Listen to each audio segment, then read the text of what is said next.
kami dari tim hukum kantor wilayah Kementerian Agama Provinsi Sumatera Barat senang sekali berjumpa dengan bapak-bapak ibu-ibu.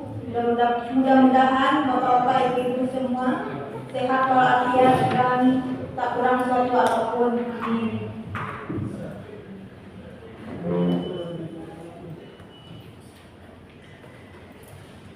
Pertama-tama puji dan syukur marilah kita ucapkan pada Allah Subhanahu wa taala yang telah melimpahkan rahmat nikmat kepada kita semua sehingga kita masih diberikan kesempatan dalam rangka pembinaan hukum.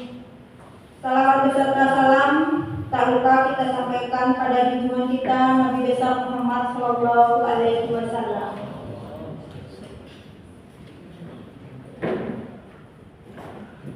Bapak ibu-ibu yang berbahagia, adapun materi kita pada siang hari ini adalah ASN taat hukum, bebas korupsi, kolusi dan nepotisme.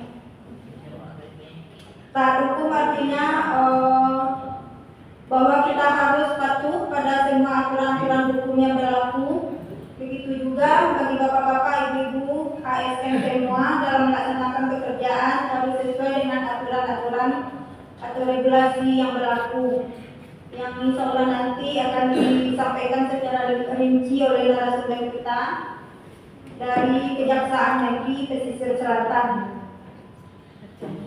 Untuk mengenal narasumber kita lebih dekat, saya akan bacakan kurikulum vitae beliau. Nama Teddy Arihan, SHMH, NIP 1985 04 09 2005 01 1002. Pangkat golongan 2 Jaksa Muda 3D. Tempat tanggal lahir Padang 9 April 1985. Agama Islam, alamat Painan, alamat kantor juga Painan. Jabatan sekarang Kasidatun. Pendidikan terakhir S2 Hukum. Pengalaman jabatan Kasidatun 2 PLT Kasipitsus. Alamat email arihan@hotmail.com. Materi yang diberikan ASN bebas ASN taat hukum, bebas korupsi, bebas KKN korupsi dan nepotisme. Dan sedikit kurikulum beliau. Selanjutnya pada sama-sama kita dengarkan materi yang disampaikan oleh narasumber kita. Kepada Bapak, waktu dan tempat kami silakan. Terima kasih. Bismillahirrahmanirrahim. Mentari terbit dengan terang, makan pangsit bersama aja. Assalamualaikum, selamat siang. Semoga acara kita berjalan lancar. Assalamualaikum warahmatullahi wabarakatuh. Puji syukur kita ucapkan kepada Allah Subhanahu wa taala karena rahmat dan berlilah kita dapat berkumpul pada aula Kemenang Pesisir Selatan pada siang hari yang sangat cerah sekali. Selawat dan salam dan berkat Nabi Muhammad SAW. Yang terhormat Uli Lamri dari Kantor Kemenang Sumatera Barat. Selanjutnya Bapak Kemenang Pesel, Bapak Direktur Abrar Munadar. Selanjutnya para peserta yang terdiri dari Bapak Ibu Ketua, Kasih, CFT, para MTSN, MAN, dan seluruh hadirin yang hadir dalam aula pada siang hari ini. Pertama saya menyampaikan permohonan maaf karena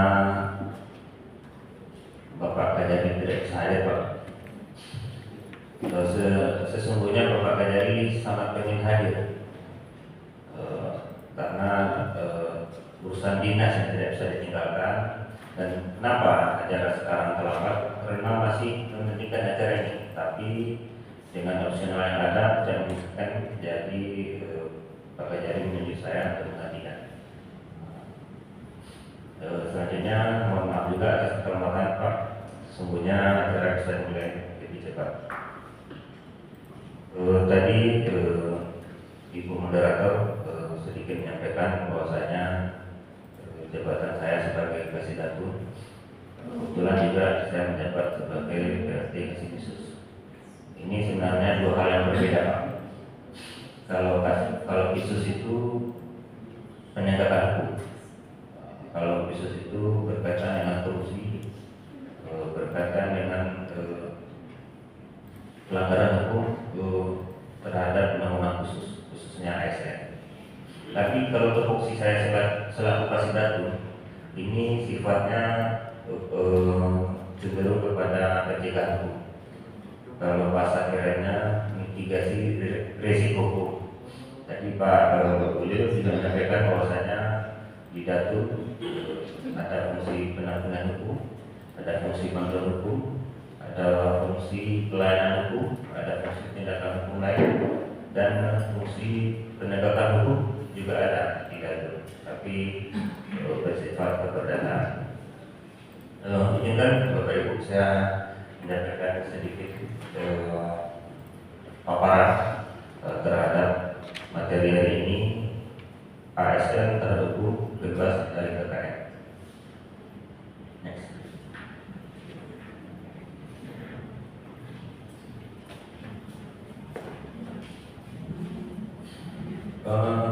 Adapun Kejaksaan sendiri diatur dalam Undang-Undang 16 tahun 2004 yang telah diubah dengan Undang-Undang 11 tahun 2021.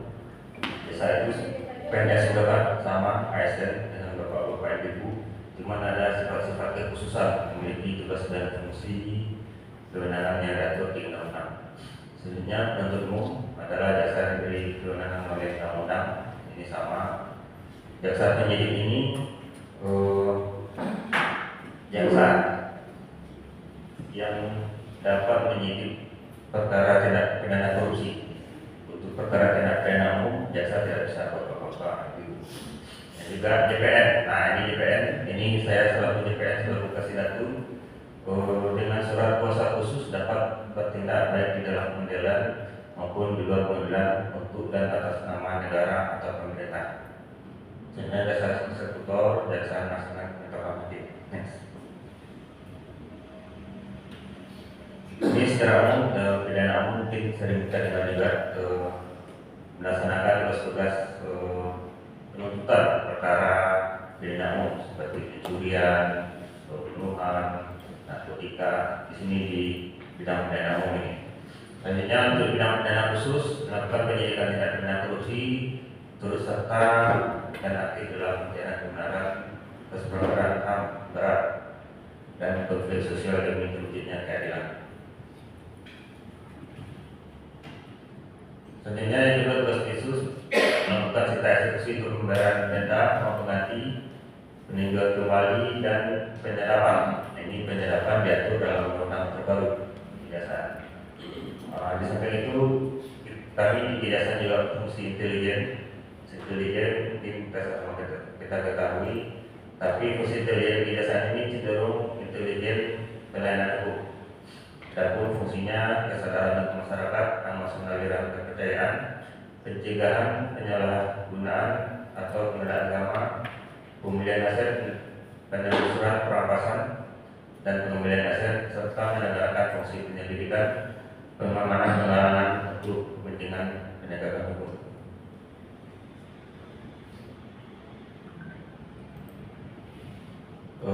Lanjut aja ke bidang Datul.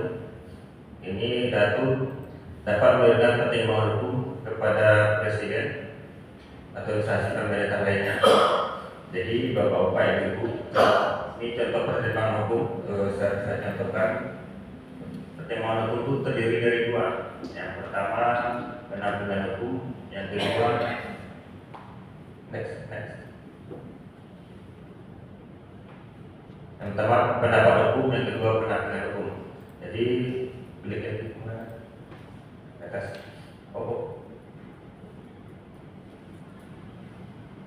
Dari atas, ke atas,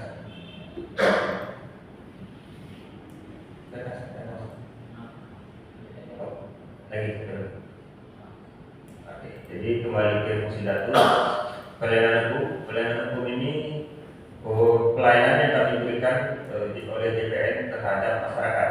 Masyarakat itu dapat hadir langsung ke kantor kejaksaan. Itu tadi disampaikan Pak Ulil, bahwasanya di kejaksaan itu ada kantor pengacara negara. Itu kami selaku JPN hadir di sana untuk dapat menjawab permasalahan hukum yang berkaitan dengan keperdataan, tata usaha negara, dan masalah waris. Di samping pelayanan hukum, kami juga ada pelayanan hukum secara online, namanya Halo JPN. Bapak-bapak ibu bisa dapat searching di Google, namanya Halo JPN. Di sana dapat mengetikkan apa yang menjadi permasalahan hukum dan terhadap materi dan permohonan kami rahasiakan identitasnya karena tidak semua pemohon bersedia dipublis. Kemudian fungsi penegakan hukum, JPN melakukan gugatan pengadilan untuk menegakkan bahwa pemerintah atau negara, contohnya pembatalan perkawinan. Ini banyak sering kita dengar sekarang perkawinan di bawah umur. Jadi kewenangan kami dapat melakukan gugatan ke pengadilan untuk membatalkan perkawinan tersebut. Fungsi selanjutnya yaitu bantuan hukum. JPN dengan surat kuasa khusus dapat bertindak baik di dalam dan di luar pengadilan untuk dan atas nama negara. Ini bantuan hukum, saya contoh konkretnya, misalnya Bank BPD. Bank BPD memberikan kredit ke nasabah A. Ternyata nasabah A berprestasi macet. Jadi BPD melalui direkturnya dapat memberikan surat kuasa khusus kepada kami dan kami dapat melakukan pemanggilan baik secara langsung maupun melalui gugatan sederhana pengadilan. Tapi kami mengupayakan pengadilan secara langsung memitigasi untuk memediasi apa kali yang menjadi masalah terhadap prestasi tersebut. Kemudian pertimbangan hukum tadi sudah saya sampaikan terdiri dari pendapat hukum dan pendampingan hukum, khusus pendapat hukum. Misalnya dapat saya contohkan di sekolah-sekolah misalnya ada berkaitan dengan Enambos. Saya yakin Permen Dikbud sekali setahun atau sekali 2 tahun normanya pasti berubah, aturannya berubah. Apabila suatu bapak-bapak ibu mempunyai permasalahan atau keraguan dapat bersurat secara tertulis kepada kami menyampaikan ini kira-kira apa, bagaimana solusinya. Jadi bisa menunjukkan secara tertulis kepada kami. Kemudian tindakan hukum lain menyamarkan dan memulihkan keuangan negara serta menegakkan keluarga pemerintah bertindak sebagai fasilitator, mediator, dan fasilitator apabila terjadi sengketa antar negara atau pemerintah. Nah, ini saya contohkan misalnya Kemenak dengan keadaan ini Pak, nggak sering Pak. Karena Kemenak tidak ada syarat untuk bayar listrik, sudah habis. Satu sisi pelayanan harus dijalankan, di satu sisi lain PLN harus melaksanakan tugasnya karena tidak dapat melakukan pembayaran sesuai SOP-nya. 3 bulan tidak bayar, putus atau lebih dari 1 bulan. Jadi di sini kami dapat bertindak selaku mediator, dapat mengundang kedua belah pihak. Kita pada intinya mencari win-win solution. Bagaimana permasalahan tersebut dapat diselesaikan dan terayomi kepentingan kedua belah pihak. Kembali kepada korupsi. Korupsi berasal dari bahasa Latin yang bermakna koruptor dan menjadi korupsi atau bahasa Perancisnya korup, bahasa Indonesianya artinya menuju perbuatan yang rusak, busuk, tidak jujur, jadi kaitan dengan keuangan. Korupsi ini berdasarkan 362 KUHP dapat sama dengan pencurian itu perbuatan melawan hukum, mengambil barang sebenarnya tersebutnya dari orang lain dengan maksud untuk memiliki. Ini untuk memperoleh keuntungan. Kemudian untuk penerapannya pencurian yang dipercayakan atau berada pada kekuasaan sebelah. Pada pertemuannya korupsi maksudnya lebih lengkap dan merupakan tindakan penyalahgunaan kekuasaan, abuse of power, menyalahgunakan kewenangan, abuse of authority, atau menyalahgunakan kedudukan publik untuk kepentingan pribadi atau kelompok atau golongan tertentu.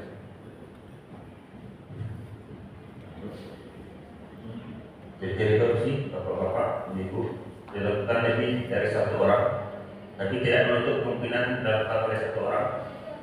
Merahasiakan motif, selalu berhubungan dengan kekuasaan atau kewenangan tertentu, berlindung di balik kebenaran hukum, melanggar kaidah kejujuran dan norma hukum, serta mengkhianati kepercayaan.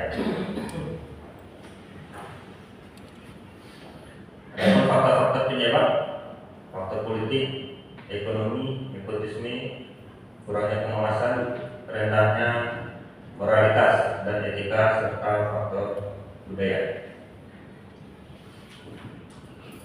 Jadi 10 poin area korupsi sebelumnya kita ketahui. Yang pertama, pengadaan barang dan jasa, keuangan dan perbankan, perpajakan, minyak dan gas, BUMN, BUMD, biaya cukai, penggunaan APBN, APBD, aset negara dan daerah, pertambangan dan pelayanan umum.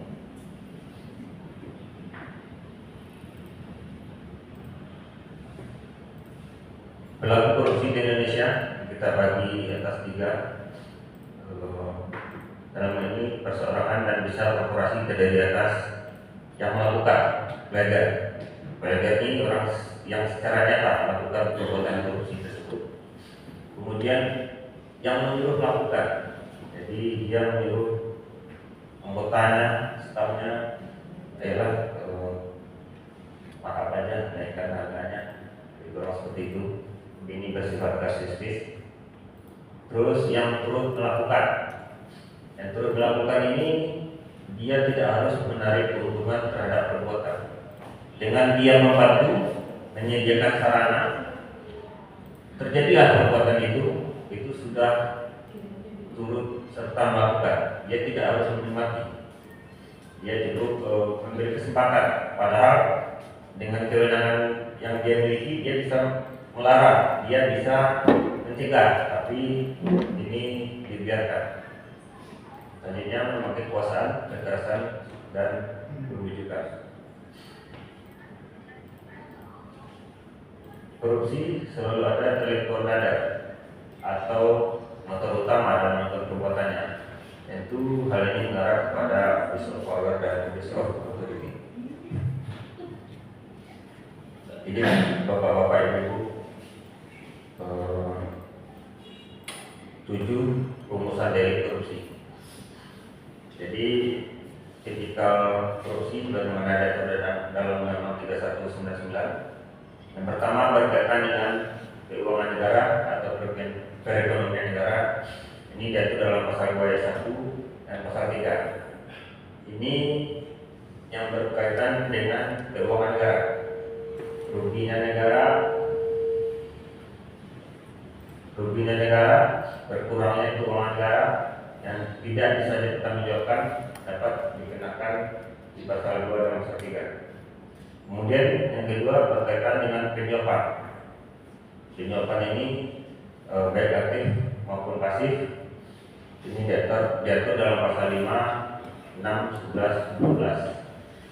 Kemudian berkaitan dengan pembangunan, leverage dan rekanan. Ini pembangunan fisik yang tidak sesuai spek. Kemudian berkaitan dengan penggelapan, pasal 8, pasal 11, pasal 10.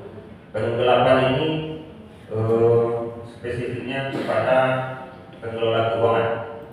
Pasal 8 itu penggelapan dalam jabatan selaku bendahara. Pasal 9 itu pemalsuan data-data berkaitan dengan keuangan.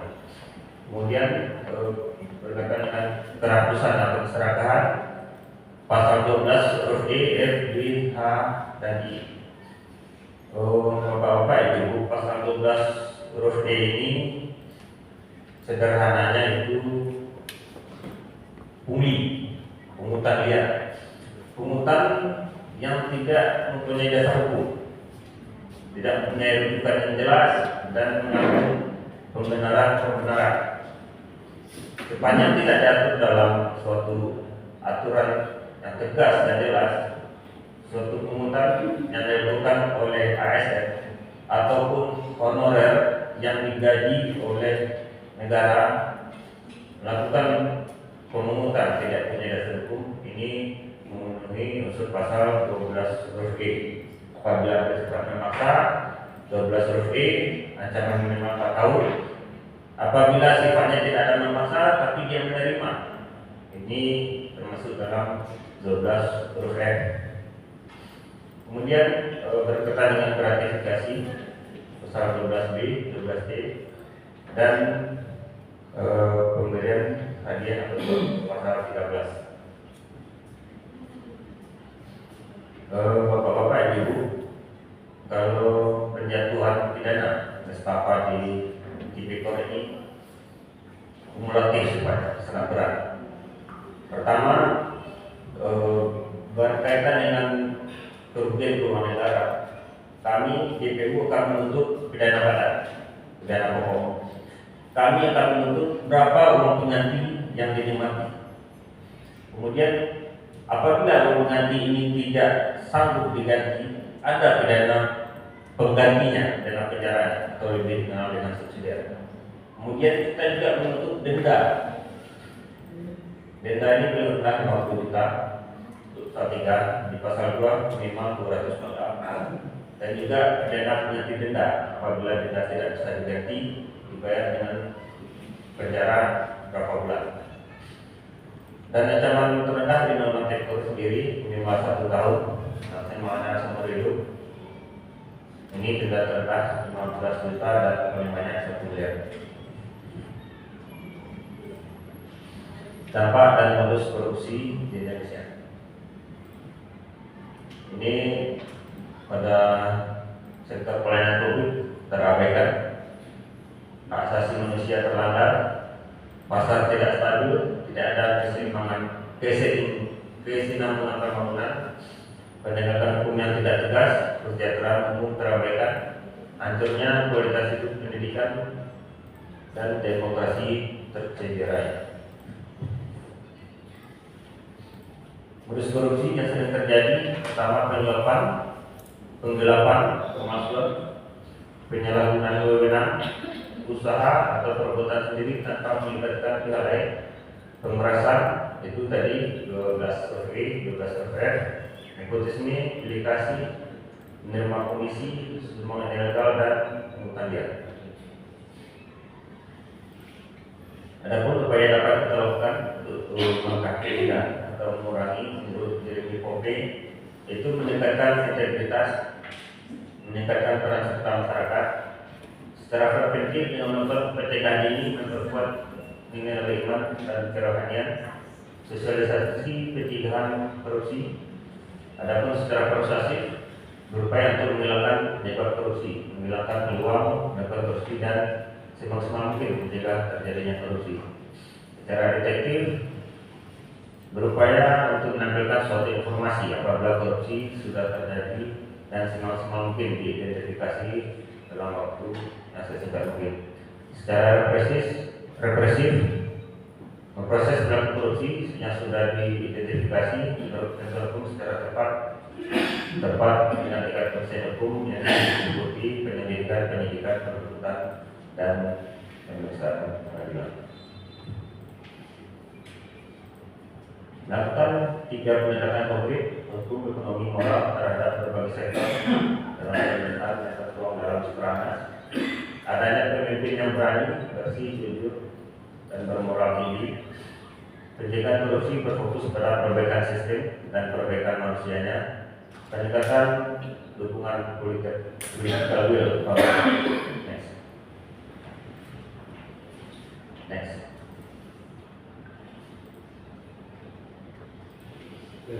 Sekian dari saya, Bapak-bapak. Saya di sini bukan karena saya lebih pintar, dan karena saya lebih hebat, saya sedikit berbagi pengalaman, berbagi ilmu. Semoga dapat bermanfaat. Sekian dari saya. Maaf atas segala keliruan. Sesungguhnya kebenaran hanya milik Allah. Assalamualaikum warahmatullahi wabarakatuh.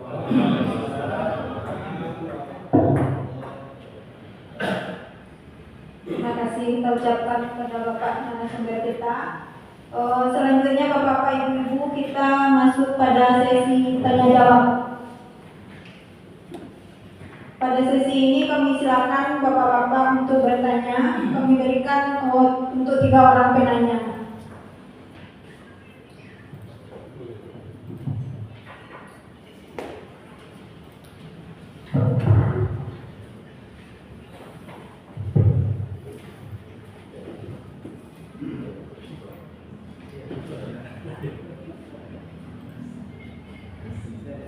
Izin, Pak. Bismillahirrahmanirrahim. Assalamualaikum warahmatullahi wabarakatuh. Perkenalkan nama Haji Firdaus, Kasih Mahasiswa Pak, Kantor Kementerian Agama. Pertama sekali terima kasih kita kepada Bapak Tim Hukum Kanwil yang sudah membawa acara ASN Taat Hukum di Kemenak Pesisir Selatan. Yang kedua, kami mencatat dari arahan pimpinan tadi kan Kemenak Pesisir dalam membuka acara ini bahwa ASN itu tidak taat hukum ada 2. Yang pertama sekali mungkin ketidaktahuan. Yang kedua tahu tapi tetap melakukannya. Bapak kasih data yang kami muliakan. Di Bimas Islam itu ada beberapa persoalan yang menarik, Pak.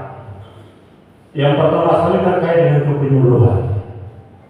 Kawan-kawan penyuluh yang sudah diangkat sebagai ASN, katakanlah P3K, sebelumnya mereka ada yang berprofesi lain, Pak. Katakanlah mereka dosen di sebuah perguruan tinggi swasta. Mereka bekerja dengan undang-undang Pendis sehingga mereka menerima sertifikasi. Setelah mereka diangkat menjadi penyuluh dengan KMA 769/2018, mereka menerima honor penyuluh. Lalu sekarang timbul persoalan sertifikasi dosen dianggap bertentangan dengan honor penyuluh yang mereka terima. Ini mohon pencerahannya, langkah apa yang akan kami lakukan untuk kepada ASN kami yang pertama. Yang kedua, Pak, kawan-kawan ASN penyuluh yang menjadi P3K, sebelumnya mereka sudah berprofesi sebagai PPK pada Panwaslu, kegiatan pilkada dan pileg. Untuk itu ada yang beranggapan bahwa itu bertentangan, sehingga kami mendapat laporan dari masyarakat bahwa itu perlu pencerahan. Kami mohon Pak Kasidatun untuk pencerahan sebagaimana 2 profesi tadi, karena undang-undang pilkada dengan undang-undang Kepdirjen Kepenyuluhan cukup jauh berbeda, Kemendagri dengan Kepdirjen Bimas Islam. Mohon ini ada yang menurut kami agak berbeda aturannya, sehingga supaya kawan-kawan penyuluh di daerah bisa melaksanakan tugas tanpa ragu dan tanpa ada yang bisa dipertanyakan oleh masyarakat. Itu yang pertama, Pak. Yang kedua, Bimas Islam juga membawahi KUA, Pak. Ada 15 KUA dengan proses nikah yang lebih dari 3.000 di pesisir selatan setiap tahun. Kadang-kadang proses nikah itu dianggap oleh masyarakat karena KUA itu datang ke lokasi, sampai di sana disuguhkan makan, Pak. Disuguhkan makan tidak boleh oleh nenek mama dan kalau nak makan sebelum melaksanakan nikah atau pulangnya. Atau beberapa cenderamata katakan musim durian dikasih durian oleh tokoh masyarakat, Pak. Apakah ini masih bentuk gratifikasi atau pemberian atau seperti apa, Pak? Kalau seperti uang yang mereka terima juga karena ini ikhlas masyarakat, juga mohon pencerahan dengan itu, Pak. Terima kasih, Pak. Assalamualaikum warahmatullahi wabarakatuh.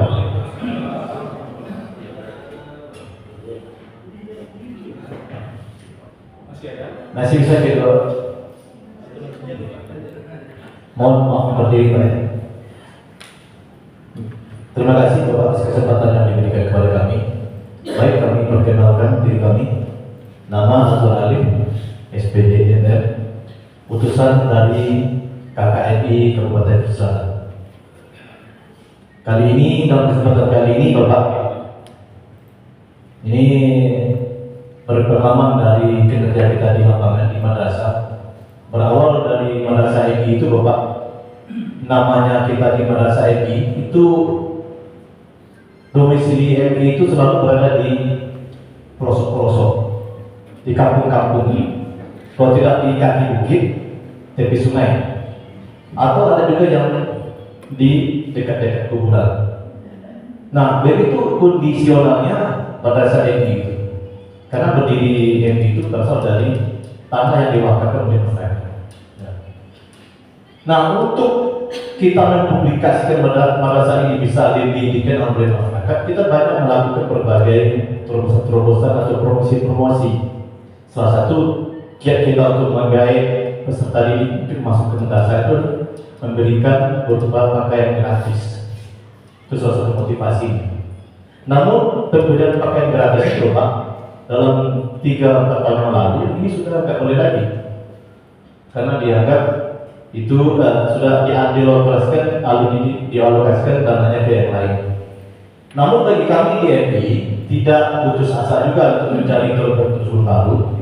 Kami berpikir Pak, mengkondisikan pakaian gratis sudah menjadi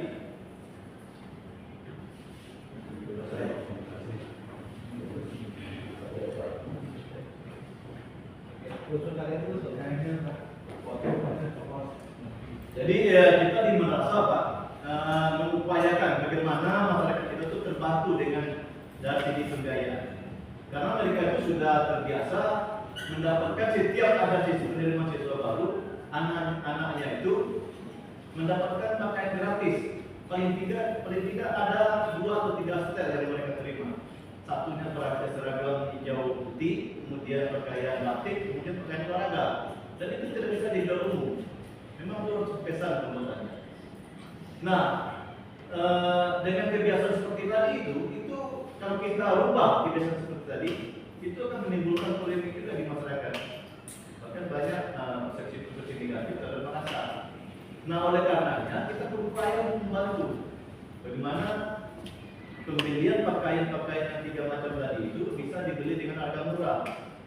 Kita kelola itu, Pak. Namun dalam undang-undang Tipikor itu tidak membolehkan madrasah mengelola jual beli di madrasah. Padahal tujuan kita untuk memberikan harga murah kepada majelis murid kita atau